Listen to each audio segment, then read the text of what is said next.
បានថ្ងៃនឹងនាំគ្រួសារទៅលេងខេត្តពោធិ៍សាត់ចឹងទៅទទួលបានរូបភាព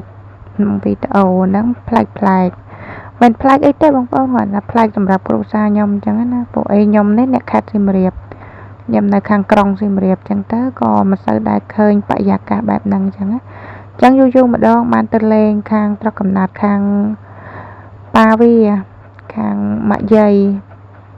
បងកូនហ្នឹងចឹងក៏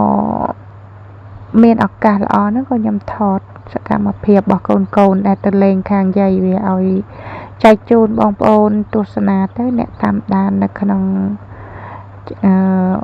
page របស់ខ្ញុំហ្នឹងឲ្យគាត់បានឃើញទស្សនវិជ្ជាប្លែកខ្លះណាបងប្អូនក៏មកឃើញថាធ្វើម្ហូប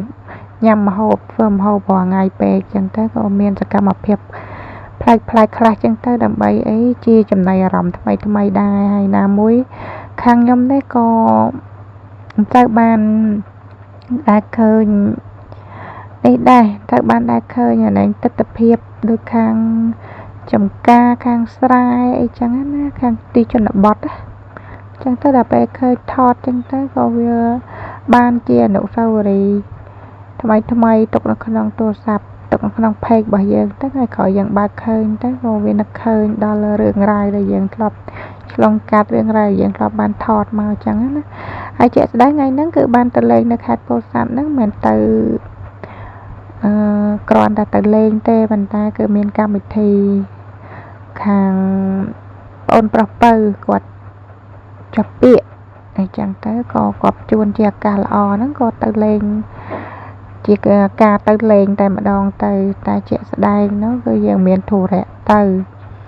ដោយសារអីការចូលឆ្នាំនោះក៏ខ្ញុំអត់បានទៅលេងគាត់ដែរខាងពោធិ៍សាត់ហ្នឹងណា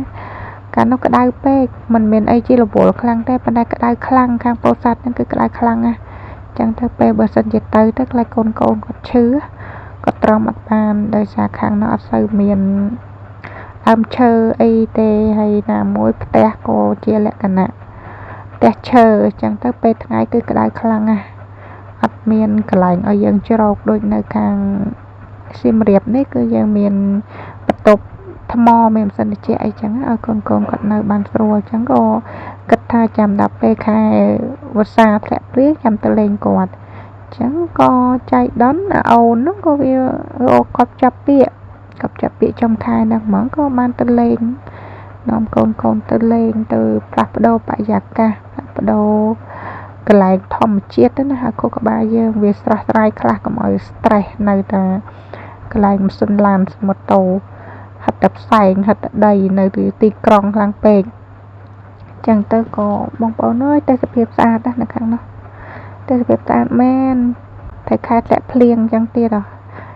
ធម្មជាតិខៀវល្ងិនហ្មង